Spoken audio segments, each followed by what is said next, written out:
कीनां पौस्त्रवस्त्रमं ज्येष्ठराजं ब्रह्मणस्पदान शृण्वन्नोतिभिस्सीदसादनम्। ओं श्री महागणाधिपतये नमः। गुरुब्रह्मा गुरुविष्णु गुरुदेवो महेश्वरः गुरु साक्षात् परं ब्रह्म तस्मै श्री गुरवे नमः। सदाशिवसमारम्भां शङ्कराचार्यमध्यमाम् अस्मदाचार्यपर्यन्तां वन्दे गुरुपरम्परां।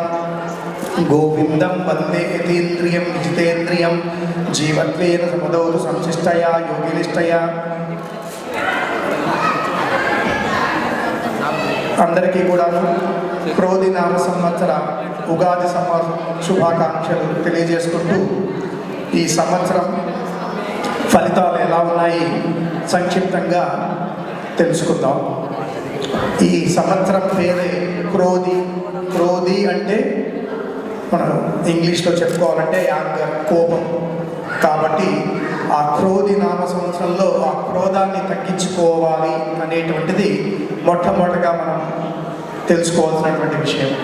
ప్రతి ఒక్కరూ కూడాను ఎటువంటి సంబంధ బాంధవ్యాలున్నా ఇంట్లో కానీ సమాజంలో కానీ ఉద్యోగము వ్యాపారం చేసేటువంటి ప్రాంతాల్లో కానీ ప్రతి ఒక్కరూ కూడాను సంయమం పాటించి మాట్లాడే ముందుగా ఆలోచించి ఈ క్రోధినామ సంవత్సరంలో అందరూ సంయమంగా స్నేహపూర్వకమైనటువంటి వాతావరణంలో మనం ముందుకు వెళ్ళాలి. మరి ఈ సంవత్సరం కలియుగ ఆరంభం నుంచి 5125 సంవత్సరాలైనది. అలాగనే శంకరాచార్యుల వారి జన్మ సంవత్సరం నుంచి 2096వ సంవత్సరం, రామానుజుల జన్మం నుంచి 1007వ సంవత్సరం. ఇలాగా ఈ క్రోధినామ సంవత్సరంలో మనకు సంవత్సర ఫలితాలు ప్రతి సంవత్సరానికి కూడాను ఈ యొక్క గ్రహాలు నవనాయకుల ఫలితాలు ఉంటాయి. మరి ఆ విధంగా ఈ సంవత్సరంలో రాజు అపర సస్యాధిపతి నీరసాధిపతి కుజుడు, మంత్రి సేనాధిపతి అనగా ఈ సంవత్సరానికి అధిపతులు అన్నమాట. అర్ఘ్యాధిపతి మేఘాధిపతి శని. అంటే ముఖ్యమైనటువంటి 9 స్థానాల్లో శని మరియు కుజుడు వీళ్ళిద్దరు కూడా అంతగా చెప్పుకోదగ్గ ఫలితాన్ని ఇచ్చే గ్రహాలు కావు. మరి వీరి ఇరువురు కూడాను 7 స్థానాల్లో ఆక్రమించి ఉన్నారు.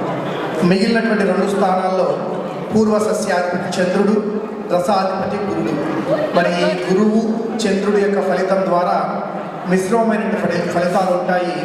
కాదంటే కొంచెం ఎక్కువగా ఈ సంవత్సరంలో మరీ ముఖ్యంగా మనం ఈ యొక్క సనాతన వైదిక సాంప్రదాయంలో ఈ పంచాంగాన్ని మన భారతదేశంలో ఎక్కువగా విశ్వసిస్తాం. కాబట్టి మన దేశానికి ఇది వర్తింపచేసుకుంటే ప్రభుత్వ పరంగా పాలనా విషయాల్లో కానీ విదేశీ వ్యవహారాల్లో కానీ కాస్త చిక్కులు కాస్త ఇబ్బందులు తలెత్తుతాయి.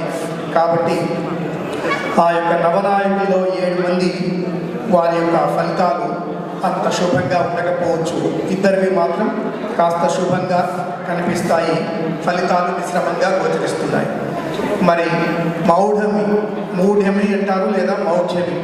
ఈ మూఢమి ఈ సమయాల్లో వివాహాలు, గృహప్రవేశాలు ఇటువంటి శుభముహూర్తాలు దొరకవు. కాబట్టి ప్రతి ఒక్కరు కూడా ఆ మూఢమి తేదీలు తెలుసుకోవాలని ఆసక్తి చూపుతుంటారు. 1వ తేదీ నుంచి మే మాసం, వచ్చే నెల మే మాసం 1వ తేదీ నుంచి మనకు 7 జూలై 7 వరకు కూడాను 2 మూఢాలు కనిపిస్తున్నాయి. గురుమూఢ్యమి, శుక్రమూఢ్యమి, ఈ 2 కూడాను. మరి ఈ సమయంలో ముహూర్తాలు దొరకవు. అలాగనే ఈ సంవత్సరంలో నర్మదా నది మనకి ముఖ్యమైనటువంటి మహానది నర్మదా నది. ఆ నర్మదా నదికి పుష్కరాలు వస్తున్నాయి. అవి 1వ తేదీ మే మాసం నుంచి ప్రారంభమై 12 రోజులు. పుష్కరం అంటేనే పుష్కర కాలం 12 రోజులు. ఆ 12/5వ తేదీ వరకు మనకు నర్మదా నది పుష్కరాలు 12 రోజులు మే నెలలో కనిపిస్తున్నాయి. ఈ యొక్క సంవత్సరంలో పంటలు మరీ ముఖ్యంగా ఎరుపు రంగుగా కందులు, మినుములు ఇటువంటి పంటలు, నువ్వులు, నల్లరేగడి పంటలు మెండుగా ఉంటాయి. వరి ఇటువంటి ధాన్యాలు తెల్లగా ఉండేటువంటి ధాన్యము కాస్త తక్కువగానే ఉంటుంది. కాదంటే పంట మనకు బాగానే ఉంటుంది ఈ సంవత్సరం.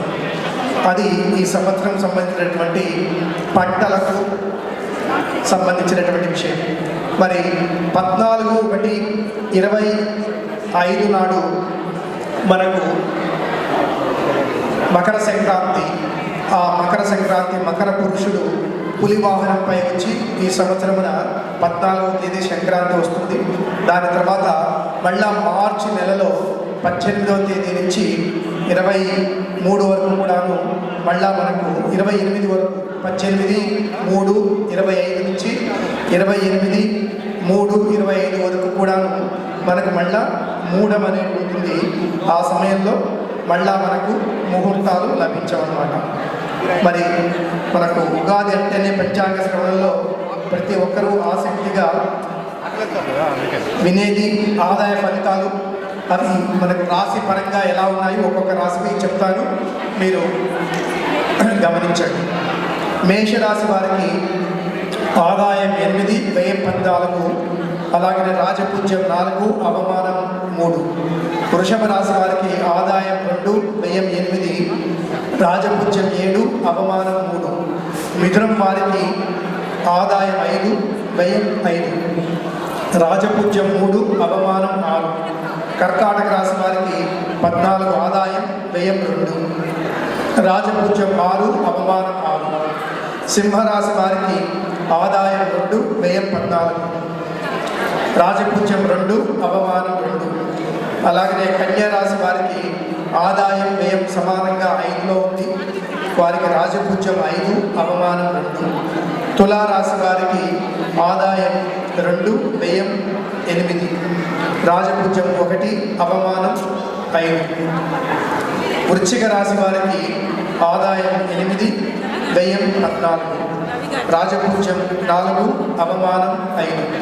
ధనురాశి వారికి ఆదాయం 11, వ్యయం 5, అలాగే రాజపూజ్యం 7, అవమానం 5. మకర రాశి వారికి ఆదాయ వ్యయాలు సమానంగా 14 ఉంటారు, రాజపూజ్యం 3, అవమానం 1. కుంభరాశి వారికి ఆదాయం 14, వ్యయం 14, రాజపూజ్యం 6, అవమానం 1. మీనరాశి వారికి ఆదాయం 11, వ్యయం 5, రాజపూజ్యం 2, అవమానం 4.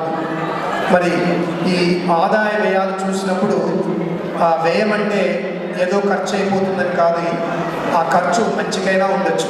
మీరు కట్టేటువంటి ఒక ఇంటి కోసం కావచ్చు, లేదా పిల్లవాడి యూనివర్సిటీ కోసం కావచ్చు, లేదా మీరు డబ్బులు ఖర్చు పెట్టి ఇంకొక వస్తువు కొనుగోలు చేయొచ్చు. కాబట్టి ఆదాయ వ్యయాలను చూసుకొని మనం ఏదో బెంగపడవలసిన అవసరం లేదు. ఏ సమయానైనా కూడాను భగవత్ చింతనలో ఉండి ఈ క్రోధినామ సంవత్సరంలో క్రోధాన్ని తగ్గించేసుకొని, మరీ ముఖ్యంగా ధర్మసూత్రం ప్రకారం బ్రాహ్మణ్యో రాజా ధార్మికోస్తు. ఎప్పుడు ఎటువంటి సమయంలో కూడాను బ్రాహ్మణుడు రాజు అంటే పరిపాలించేటువంటి వాళ్ళు ధర్మాన్ని తప్పకూడదు. మరి ఆ ధర్మాన్ని తప్పకుండా ఉండేటువంటి వాళ్ళు మన సనాతన ధర్మాన్ని, హిందూ ధర్మాన్ని పాటించేటువంటి వాళ్ళు, విశ్వసించేటువంటి వాళ్ళు అధికారం పీఠంపై ఉన్నప్పుడు ఎటువంటి క్రోధి కానీ విరోధులు కానీ ఇటువంటి గడ్డకాలం ఏది ఉన్నా కూడాను మనం సులువుగా ఆ యొక్క పాలనలో ముందుకు వెళ్ళవచ్చు. కాబట్టి హిందూ ధర్మాన్ని పరిరక్షించేటువంటి పరిపాలకులు మళ్ళా భారతదేశంలో పీఠంపై రావాలని కోరుకుంటూ, అటువంటి వారికి సనాతన ధార్మికులైనటువంటి మీరందరూ కూడాను మద్దతు ఇవ్వాలని ఇంకొకసారి మీకు తెలియపరుస్తూ, ఈ క్రోధినామ సంవత్సరంలో ఆ అయోధ్య రాముడు గత సంవత్సరం వెలిశాడు. శోభకృత నామ సంవత్సరం ఇది. ఉగాది పరంగా చూస్తే 2వ సంవత్సరం. మరి అయోధ్యలో రాముడు వెలిసినటువంటి ఈ యొక్క సమయమున ప్రతి ఒక్కరూ కూడాను ధర్మాన్ని పాటిస్తూ, ధర్మంగా జీవిస్తూ, ఆ భగవత్ సేవలో ఉంటూ ఎటువంటి గడ్డు కాలాన్నైనా కూడాను ముందుకు వెళ్ళవచ్చును. కాబట్టి ఆ పరమేశ్వరుని అనుగ్రహంతో, గురుదేవుల అనుగ్రహంతో మీకు ఈ క్రోధినామ సంవత్సరంలో శుభం కలుగాలని కోరుకుంటూ, శతమానం భవతి సదా యత్పురుషస్య తేంద్రియ ఆయుష్యేవేంద్రియ ప్రతిష్టతి ధనం ధాన్యం మహితే శత సంవత్సరం దీర్ఘమాయు.